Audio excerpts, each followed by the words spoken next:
NFL contracts are weird, but there is a way for the New York Jets to keep both DJ Reed and Michael Carter.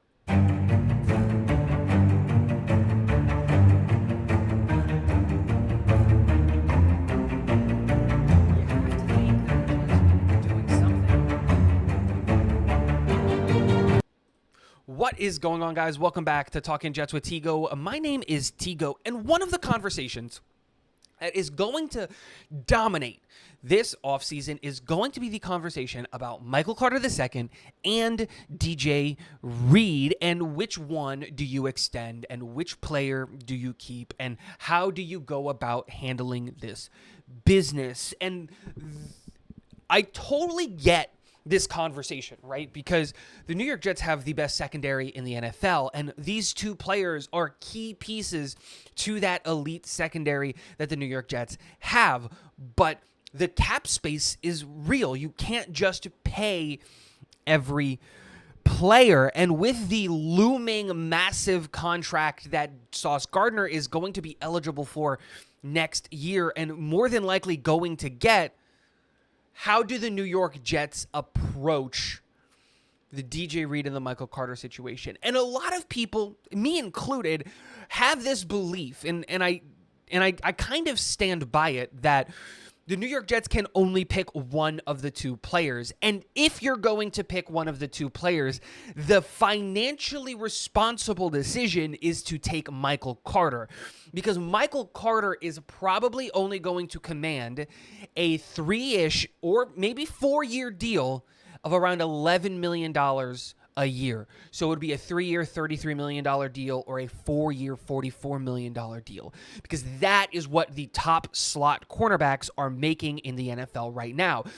And that number is way more manageable than what top cornerbacks are making in the NFL, which is closer to $20 million a year. And that is exactly what DJ Reed should command in a free and open market.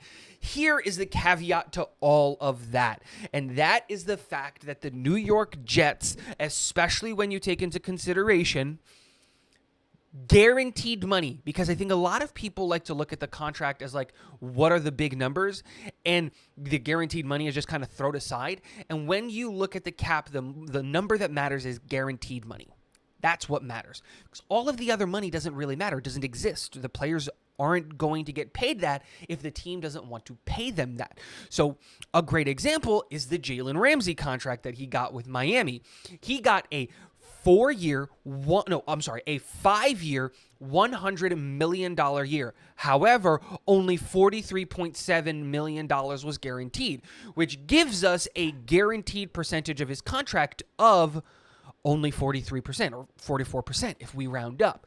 Why does this matter? Well, because a contract that has an average annual value of $20 million only has an average annual guaranteed of $8 million, which means that if the Miami Dolphins wanted to set up his pay scale so that in the 5th year he gets paid $50 million and set up the first 4 years to be the $50 million, they can lower his cap hit immeasurably and have a free out in the 5th year without any consequences. And by that time, Jalen Ramsey is going to want off the team anyway, and everybody's happy. And so there is a conversation to be had that you can set up a contract for DJ Reed, give him, let's say, the Jalen Ramsey contract, the same contract,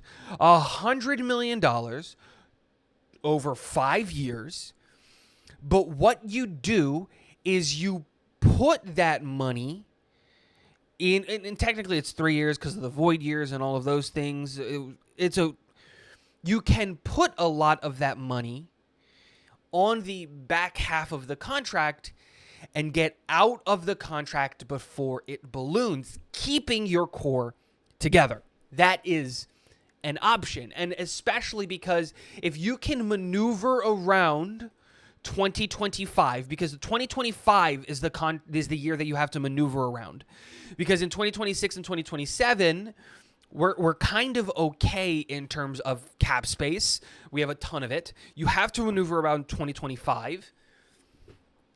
And so there is a path forward to keeping DJ Reed. The reality is, and I think that this is the unfortunate reality, is that I don't know if we're going to keep either one of those guys. We saw last year how good the New York Jets were, and we were able to beat a very, very strong Philly team without Sauce Gardner or DJ Reed. And I think that we're going to keep Sauce. And this idea that we've been hearing this offseason that Sauce is going to travel with number one wide receivers makes it to where a guy like Quantez Stiggers, who has been doing really, really good things in camp, might just take Michael Carter's job because, well, we're going to have a cost-controlled contract on a rookie who's younger for the same amount of time, and it'd be easier to just pay Brandon Echols because he won't command DJ Reed money, and we know that at least Echols can play outside corner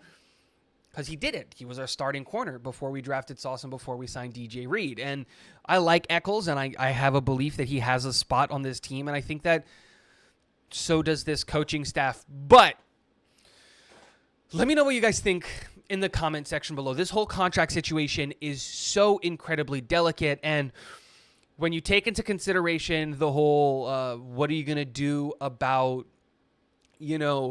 a lot of your linebackers that are going to be walking away in free agency, a lot of your defensive line that's only on one-year deals and you're probably not going to extend them.